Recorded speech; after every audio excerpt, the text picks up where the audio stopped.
E hoje eu queria ler com vocês, nos 4 evangelhos, um testemunho breve que é dado de um discípulo de Jesus. E é um discípulo com nome comum, José. Ele é um Zé, como eu, mas é o José de Arimateia. E eu vou começar mostrando para vocês como os evangelhos, que são textos escritos muitos anos depois, vão contar rapidamente alguma coisa sobre aquele homem, mas eu gostaria que vocês prestassem atenção para perceber como os evangelistas eram livres para que cada um desse a sua opinião, a sua pitadinha de particularidade no texto. José de Arimateia, os mais acostumados aqui com a Bíblia, sabem que ele aparece na última hora, é discípulo de último momento. Então vamos ler primeiro o Evangelho de Marcos, que foi o primeiro evangelho a ser escrito. O Evangelho de Marcos, no capítulo 15, a história do sepultamento de Jesus. Marcos 15, verso 42. Está escuro aí para vocês lerem, é melhor que eu leia aqui. Marcos 15, 42. Se puder projetar, a gente agradece, tá bom? A versão de Marcos tem, digamos assim, as memórias de Pedro, tá bem? Pedro é o homem que está por trás aqui da formação de Marcos. Então, muito do que Marcos registra é a forma como Pedro contou a história. Marcos é escrito a partir de Roma. Diz o texto: ao cair da tarde, por ser o dia da preparação, isso é, a véspera do sábado, sexta-feira, portanto, final da tarde, José de Arimateia, ilustre membro do Sinédrio, que também esperava o reino de Deus, um ilustre membro do Sinédrio, que também esperava o reino de Deus, dirigiu-se ousadamente a Pilatos e pediu o corpo de Jesus. Mas Pilatos admirou-se de que ele já tivesse morrido, e tendo chamado o centurião, perguntou-lhe se havia muito que Jesus tinha morrido. Após certificar-se pela informação do comandante, cedeu o corpo a José. Este, baixando o corpo da cruz, envolveu-o num lençol que tinha comprado e o depositou num túmulo que tinha sido aberto numa rocha. E rolou uma pedra para a entrada do túmulo. Maria Madalena e Maria, mãe de José, observaram onde ele foi posto. Essa Maria, mãe de José, pode ser Maria, mãe de Jesus. Jesus tinha um irmão chamado José. Então essa é a descrição de Marcos sobre o sepultamento de Jesus. E José de Arimateia é descrito como um membro do Sinédrio, a corte dos 70, os líderes judeus, um membro ilustre que esperava o reino de Deus. Vamos ler a versão de Mateus, Evangelho de Jesus Cristo, segundo Mateus, no capítulo 26, ou já melhor, no 27. Capítulo 27, verso 57. Começa parecido, mas depois tem as nuances. Mateus 27, 57.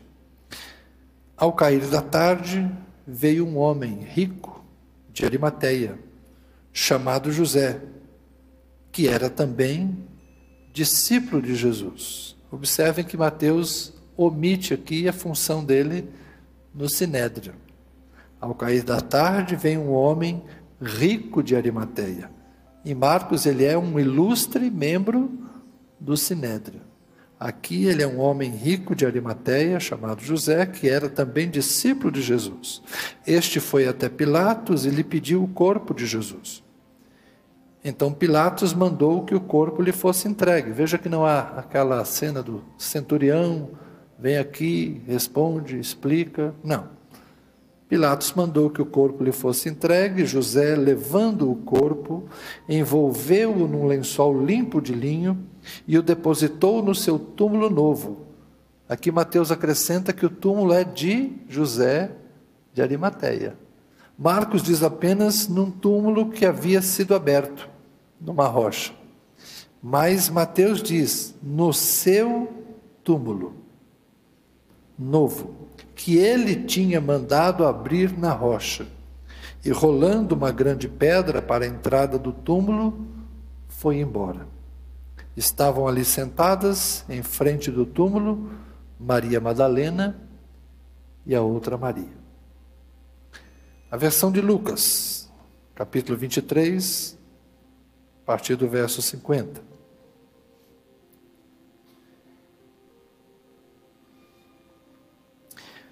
E eis que havia um homem, aqui já não fala nem que era o cair da tarde. Eis que havia um homem chamado José, membro do Sinédrio, homem bom e justo, que não tinha concordado com o plano e a ação dos outros. Aqui nem fala que ele é rico. Fala que ele é bom e justo. Fala que ele é membro do Sinédrio, como Marcos. Mas diz que ele era um voto vencido na corte que condenou Jesus. Não tinha concordado com o plano e a ação dos outros. Era natural de Arimateia, cidade dos judeus, e esperava o reino de Deus, como Mateus. Ele foi até Pilatos e lhe pediu o corpo de Jesus, e tirando-o da cruz, envolveu-o num lençol de linho e o depositou num túmulo aberto numa rocha, onde ninguém havia sido sepultado ainda. Era o dia da preparação e o sábado estava para começar. As mulheres que tinham vindo com Jesus desde a Galileia seguiram José e viram o túmulo e como o corpo foi colocado ali.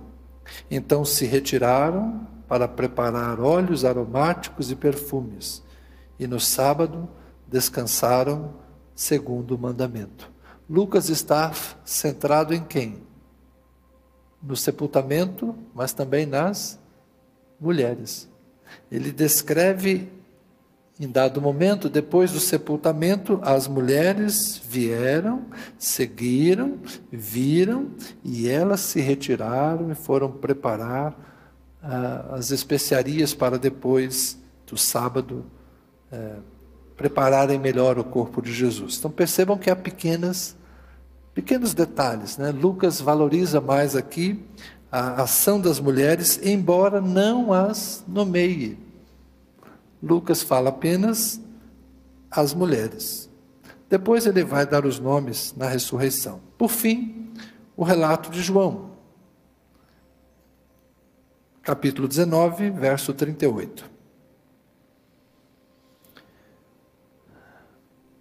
Depois disso, depois disso é depois que a lança foi enfiada no lado de Jesus, correu água e sangue, e Jesus foi então declarado morto, né? Depois disso, José de Arimateia, que era discípulo de Jesus, ainda que em segredo, porque tinha medo dos judeus. Aqui nem fala que ele é rico, nem fala que ele é do Sinédrio, mas fala que ele era um discípulo em segredo. É uma nota de demérito, não é verdade? João, que escreve por último, muito tempo depois, de certa forma faz uma menção em demérito. Eu acho que foi o Luciano que conversou comigo esses dias, não é, Luciano? Foi você que me falou sobre isso, sobre as diferentes leituras de José de Arimateia? E isso me inspirou a falar aqui hoje. Bom, vamos lá. Depois disso, José de Arimateia, que era discípulo de Jesus, ainda que em segredo, porque tinha medo dos judeus, pediu a Pilatos permissão para tirar o corpo de Jesus. E Pilatos deu permissão. Então José de Arimateia foi e retirou o corpo de Jesus. E Nicodemos, apareceu alguém aqui na história. E Nicodemos, aquele que anteriormente tinha ido falar com Jesus à noite, também foi, levando cerca de 35 quilos de um composto de mirra e aloés. Tomaram, pois, o corpo de Jesus e o envolveram em lençóis com os óleos aromáticos, como é costume entre os judeus na preparação para o sepultamento. No lugar onde Jesus foi crucificado, havia um jardim. Nesse jardim, havia um túmulo novo no qual ninguém ainda tinha sido colocado. Ali, por causa da preparação dos judeus e porque o túmulo ficava perto, colocaram o corpo de Jesus. Quando a gente lê esse texto e fica procurando esses detalhes e fica observando como cada evangelista conta a história, a gente pode focar em José de Arimateia e começarmos a pensar: quem era este homem afinal? Ele era um discípulo que foi ousadamente falar com Pilatos pedindo o corpo de Jesus? Ou ele era um discípulo que tinha medo dos judeus e seguia Jesus de longe? Quem é que está certo? Ele era um homem ousado ou ele era um homem medroso? Ele era um membro do Sinédrio rico, e por isso que ele era membro do Sinédrio, porque ele era rico, para fazer parte da elite de Jerusalém, tinha que ter dinheiro. Será que é assim que as coisas funcionavam naqueles dias? Só naqueles dias funcionavam assim? Então a gente vai construindo uma imagem de um homem. E 30, 40 anos depois do fato acontecido, alguém escreve a história. E está procurando contar por quem o corpo de Jesus foi tirado da cruz. E os evangelistas não fazem por mal, eles estão contando a história, eles estão transmitindo a história. Na verdade, essa história foi contada para muitas pessoas. Há uma oralidade na transmissão do Evangelho. E décadas depois, quando isso vai se tornar em texto, cada um vai escolher as palavras da maneira que acha melhor. Todos concordam em dizer que foi José de Arimateia que chegou a Pilatos e pediu o corpo de Jesus e sepultou o corpo de Jesus.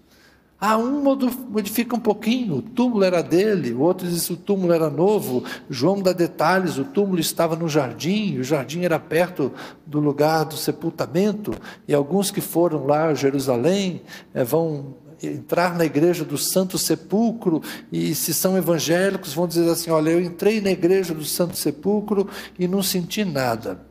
Mas quando eu me aproximei do Calvário de Gordon, o lugar onde os evangélicos dizem que é ali sim, fora dos muros de Jerusalém, é ali que é o lugar que Jesus foi crucificado, porque lá perto da rodoviária tem um monte, no pé do monte tem um jardim, lá no jardim tem um negócio lá meio escavado. Quando eu cheguei ali perto, ali eu senti, foi aqui.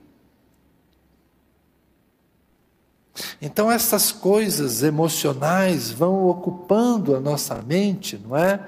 E eu imagino que ir lá em Israel e andar naquela terra e ouvir o guia turístico dizer: aqui é o monte da transfiguração, aqui é o lugar da multiplicação de pães, aqui era Betsaida, a terra de Pedro, ali é Cafarnaum, a terra de Mateus, e a pessoa vai mostrando e vai lá num lugar que dizem que aqui é o Monte Sinai, e aí já outros já vão dizer: não é pouco provável. Tem quem vai lá e faz turismo religioso, fica com esse encantamento, e a gente fica lendo o texto, lendo esses detalhes, essas coisas todas. A nossa fé é mais que isso. A nossa fé é mais que informação.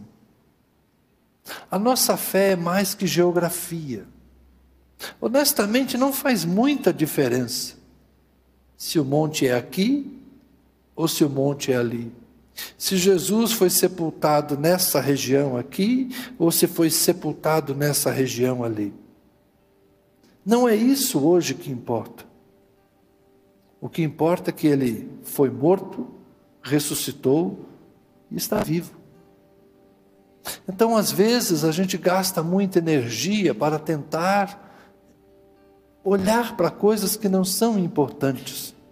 Observe a forma como José de Arimateia é apresentado de modo distinto. Por um, ele é um homem rico, para outro ele é um membro do Sinédrio, ele é, portanto, uma pessoa com autoridade, mas para outro ele é uma pessoa com autoridade, por outro lado, tímida, que não se manifesta. Para o outro ele é uma pessoa de autoridade, que usou essa autoridade para chegar lá para Pilatos e disse: eu quero o corpo de Jesus.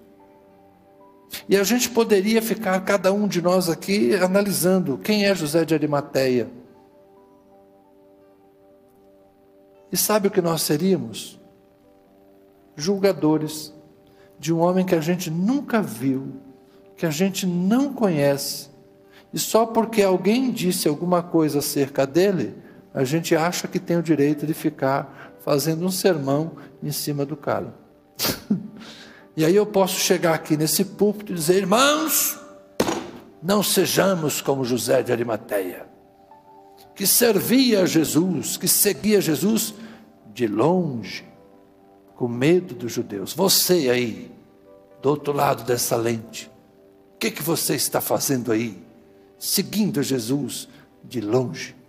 Vem para cá, igual esses aqui. Sai daí e vem para cá, seguir de perto. Poderia fazer isso. Estaria errado? Não, está na Bíblia. Estou usando um texto da Bíblia, né? Poderia explorar o lado dele ser rico. Vocês ricos, vejam como este homem rico, com influência, usou dessa habilidade, desse poder que ele tinha para fazer algo para a glória de Deus. Então se você tem riqueza, se você tem influência, você precisa colocar essas coisas em favor do reino de Deus. Você não pode ficar alheio aos interesses do reino de Deus. Então, os pregadores fazem isso, né? Pega uma palavra aqui, pega uma palavra ali e constrói um negócio. E aí vai tentando animar o rico a dar dinheiro, o que está longe a vir para perto. Mas sabe o que eu vejo nessa história? Essa história para mim é muito diferente. Eu não dou conta de ser esse tipo de pregador, que fica aqui chavecando vocês para fazerem o que é bom para mim. Eu vou contar para vocês o que eu vejo nessa história. Jesus está morto. Ele foi levantado às 9 da manhã,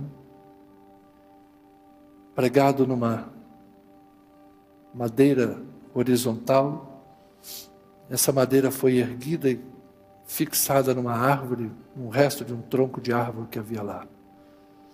Depois, seus pés foram pregados pelos calcanhares e ele ficou ali por 6 horas. Depois de 6 horas, com dificuldade para respirar e sofrendo escárnio, a zombaria das pessoas, Jesus disse: Eloi, Eloi, lama sabachthani. As pessoas que estavam perto disseram: ele clama por Elias. Mas na verdade Jesus estava falando a primeira frase do Salmo 22. Deus meu, por que me desamparaste? E este salmo, se você puder lê-lo depois, você verá, descreve exatamente a cena da crucificação. Lançam sorte sobre as minhas vestes. Uma súcia de cães e malfeitores zombam de mim. Os que me veem meneiam a cabeça, zombam de mim. A língua se me pega ao céu da boca. É a descrição da crucificação. Deus não abandonou Jesus. Jesus só está lembrando do Salmo 22 e dizendo para Deus: olha aqui, Deus, o que estava profetizado aconteceu. E Jesus está exausto, com dores no corpo. Então ele diz: está consumado. Está consumado. Não há mais nada a fazer. está consumado. E eu entendo a última frase de Jesus como um pedido: nas tuas mãos entrego o meu espírito. Jesus pede. Eu entendo assim, que quando Jesus fala, nas tuas mãos entrego o meu espírito, Jesus está pedindo para o Pai: tira esse resto de fôlego de vida que tem. Jesus morre. As mulheres estão ali. Maria está ali, a mãe de Jesus. Ao lado dela, João, que ouvira de Jesus: filho, eis aí tua mãe, mãe, eis aí teu filho, cuida dela. As mulheres não podem fazer nada. Tudo que elas podem fazer é chorar. Os soldados romanos continuam ali. Está chegando a Páscoa, está chegando a festa, então eles quebram as pernas dos outros soldados, dos outros ladrões. Quando vão olhar para Jesus, Jesus já está morto. Mas as mulheres não podem fazer nada. As discípulas fiéis de Jesus estão aos pés da cruz, esperando que alguém faça alguma coisa. Onde está Pedro, o líder?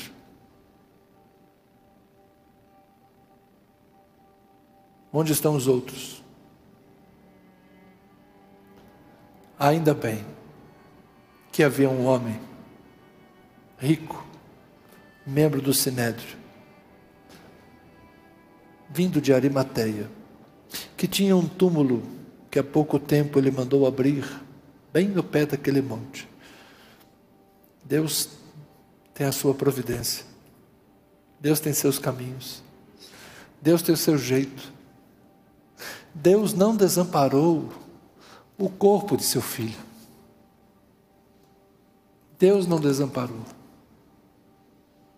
De alguma forma, José havia preparado uma sepultura para si. E como estava profetizado, entre os ricos foi contado. Jesus foi colocado no túmulo de um homem rico, porque ele só precisava de 40 horas para ficar por ali. Essa história para mim não é se José era bom e temente a Deus, se era um homem rico que esperava o reino de Deus, se era um membro do Sinédrio que usou sua influência política para falar com Pilatos. Todas estas coisas são relativamente significativas para constar no texto. Mas o importante para mim é que aquele homem, pela providência do Eterno, estava ali para fazer o que precisava ser feito. Alguém tinha que tirar Jesus da cruz. Alguém tinha que ter iniciativa para chegar a Pilatos e dizer: eu quero o corpo dele. Eu me responsabilizo. Porque Jesus morreu como um desprezado. Jesus morreu como um herege. Jesus morreu como alguém indigno. O corpo de Jesus estava nu naquela cruz. E por isso, ele foi envolto em lençóis de linho que haviam sido comprados por José de Arimateia para aquele momento. E Nicodemos veio com as especiarias e eles enrolaram tudo aquilo e carregaram o corpo de Jesus. Eu queria agradecer a José de Arimateia pelo que ele fez. Eu gostaria que os evangelistas tivessem escrito um pouco diferente essa história. Porque este homem fez algo tão belo por alguém que ninguém sabia o que fazer. As mulheres estavam lá inertes, os discípulos estavam escondidos, mas José de Arimateia fez o que tinha que ser feito. E é por isso que o nome dele está nos evangelhos. Se ele era um discípulo tímido que servia à distância, se ele era apenas um membro do Sinédrio que esperava o reino de Deus, se ele era um homem rico e bom. Todas estas coisas são verdades, mas o mais importante de tudo é que José de Arimateia fez o que precisava ser feito para que o corpo de Jesus não ficasse ali pendurado por mais um minuto sequer, como fruto do escárnio que a humanidade planejou para ele. E o que isso tem a ver com a gente? A gente precisa parar de ficar rotulando pessoas, dando adjetivos para as pessoas, porque elas estão fazendo o que entendem que devem fazer para Deus. Quando Paulo escreveu aos Romanos, dizendo: quem é você que julga servo alheio? Se ele faz, faz para o Senhor. Se ele está de pé para o Senhor. Se ele cair, é Deus quem vai levantá-lo. A gente precisa parar com essa mania diabólica de ficar rotulando pessoas, adjetivando pessoas. E cada um de nós deve fazer aquilo que lhe cabe, aquilo que lhe é possível fazer. No Evangelho de Jesus Cristo, houve espaço para os pescadores, Pedro, Tiago, André e João. Mas houve espaço também para o publicano Mateus. E houve espaço para um membro do Sinédrio, a mesma corte que condenou Jesus. Dentre eles havia alguém que não concordava com eles e foi precioso para honrar Jesus na sua morte. Então, até mesmo no Sinédrio, naquela corte dos 70 líderes de Israel daqueles dias, tinha alguém que Deus havia tocado e tinha os recursos, tinha tudo preparado, tudo que era necessário. Então, não subestime, não generalize. Se no Sinédrio tem alguém que Deus vai usar, mas não é o Sinédrio que condenou Jesus, mas tem alguém ali que é bom, que é temente a Deus. Tem alguém que não está concordando com eles e vai fazer o que precisa fazer. Os publicanos são ruins, mas entre os publicanos tem lá um Mateus, a quem Jesus quer salvar. Esses pescadores são gente ignorante, que não conhece nada da lei, mas tem gente que Jesus quer usar. Não subestime o poder de Deus. Não subestime a graça de Deus. Não subestime a construção do reino de Deus, que está nas mãos do Senhor, porque Ele usa quem quer, quando quer e como quer. Os 4 evangelistas, cada um descreveu José de Arimateia de um jeito. Talvez cada um de vocês possa me descrever de um jeito. Uns de vocês me conhecem mais, outros me conhecem menos. Para uns de vocês eu sou uma coisa, para outros de vocês eu sou outra coisa. Depende do prisma que você está olhando, depende das histórias que a gente já viveu junto, depende de quanto você já me ouviu falar e do quanto você entende o que eu falo.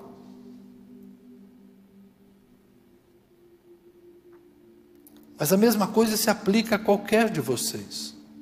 Todos nós temos ideias acerca uns dos outros, mas ninguém conhece realmente o outro. Porque, honestamente, a gente mal conhece a si mesmo. E eu quero finalizar com os conselhos que Jesus nos deu no Sermão do Monte. Não julguem, porque a medida que vocês usarem para julgar é a medida com que vocês serão julgados. Não condenem, para que vocês não sejam condenados. Jesus também disse, antes de você olhar o cisco no olho do teu irmão, olha primeiro para o graveto que está encravado aí no teu olho. Nós devemos olhar mais, cada um de nós olhar para dentro de si, e todos olharmos para Jesus, porque todos somos discípulos do Senhor. E embora cada um de nós possa ser descrito de uma forma diferente por um ou por outro, Deus conhece o coração de cada um de nós. Só Deus conhece o coração de cada um de nós. Amém? Vamos orar?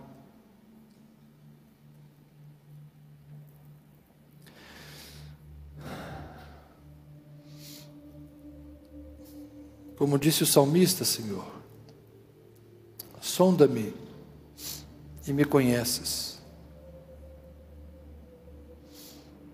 Examina o meu coração e vê se há em mim algum caminho mau, tortuoso, e guia-me, Senhor, por caminhos retos e de justiça. Cada um de nós pode orar assim hoje, Senhor. Eu sou um José, Senhor. Eu sou o Zé, não o de Arimateia. Mas como eu gostaria de hoje dar um abraço em José de Arimateia e dizer a ele: muito obrigado, porque você tirou o corpo do meu Senhor da cruz e porque você deu dignidade a ele. Você o tratou como eu gostaria que meu pai fosse tratado, como eu gostaria de ter sido tratado. Você fez por ele algo que eu gostaria de ter feito. Obrigado porque você estava lá. Senhor, como eu gostaria de conhecer este homem, aquelas mulheres, Senhor, fiéis discípulas, elas me inspiram, Senhor. Tu sabes como aquelas mulheres me inspiram. Tu sabes, Senhor, como eu as admiro. Porque elas foram fiéis na vida, foram fiéis na morte e foram honradas na ressurreição. Senhor, como eu gostaria que todos nós entendêssemos isso, porque na tua humanidade tu tiveste essas pessoas por perto porque necessitavas delas. E hoje nós necessitamos do Senhor, mas também necessitamos uns dos outros. Precisamos de mais Josés de Arimateia, Senhor. Gente que possa de alguma forma ajudar a socorrer pessoas. Gente que tenha recursos e não se esquive de usá-los. Gente que tem influência e não deixe de usá-la para o bem. Precisamos de mais Marias, Senhor. Mais Marias de Magdala. Mais Marias de Nazaré. Precisamos de Susanas. Precisamos, ó Deus, de Levis, de Pedros, de Joões. Precisamos de Paulos. Precisamos de gente que esteja disposta a ser discípulo de Jesus, colocando a sua vida a serviço do Mestre e do Reino. Mas, Senhor, queremos fazer estas coisas sempre com amor, não por constrangimento, não por força, não por violência, mas pelo Teu Espírito, Senhor. Tu sabes, ó Deus, que não cabe a mim constranger quem quer que seja a fazer qualquer coisa, mas que nós, cada qual, da sua forma, possamos dar a nossa resposta ao Senhor, nas oportunidades que temos de amar e de servir, nas oportunidades que temos de cuidar, nas oportunidades que temos, ó Deus, de até mesmo sacrificar algo que nos é caro, mas para colocar diante de Ti, dar algo novo ao Senhor. Não queremos apenas trazer o que é velho, o que é roto e rasgado, mas o túmulo novo, os lençóis de linhos novos, Senhor, as especiarias caras.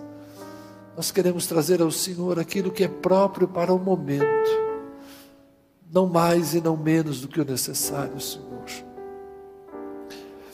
Que nós sejamos gente apta e com boa vontade para te servir, para entregar o coração, Senhor, para amar o Senhor. Nós amamos o Jesus glorificado, mas eu te dou graças por alguém que amou o Jesus humilhado. Nós amamos o Jesus entronizado e adoramos o Jesus que está assentado em glória e majestade. Nós nos curvamos diante dele. Mas, Senhor, hoje eu te louvo por aquele homem que se curvou para envolver o teu corpo no chão e ajoelhado, Senhor, prostrado, cuidou de ti. Se hoje eu louvo glorificado, Senhor, eu me humilho ao lado do meu irmão José, para lembrar que o Senhor foi morto por mim, e eu confesso o meu pecado, porque eu tenho, Senhor, parte naquilo, tenho parte na morte, para ter parte na ressurreição. Eu quero ter parte, Senhor, no sepultamento, para ter parte também na glorificação. Eu quero chorar a lágrima da cruz, Senhor, para cantar o hino de vitória. Não quero esquecer a cruz, Senhor. Não quero esquecer a infâmia. Não quero esquecer a ignomínia. Não quero esquecer a humilhação. Não, Senhor. Quero lembrar, para que eu me lembre que foi por minha causa também. Mas que o Senhor, que foi levantado da sepultura, me levante também. E no dia de Cristo, quando o Senhor vier, que eu me encontre contigo, Senhor. Não só com Paulo, não só com Pedro, não só com Moisés ou Abraão, mas também com José. O José de Arimateia, Senhor, meu xará. Amém. Amém. Amém, Jesus.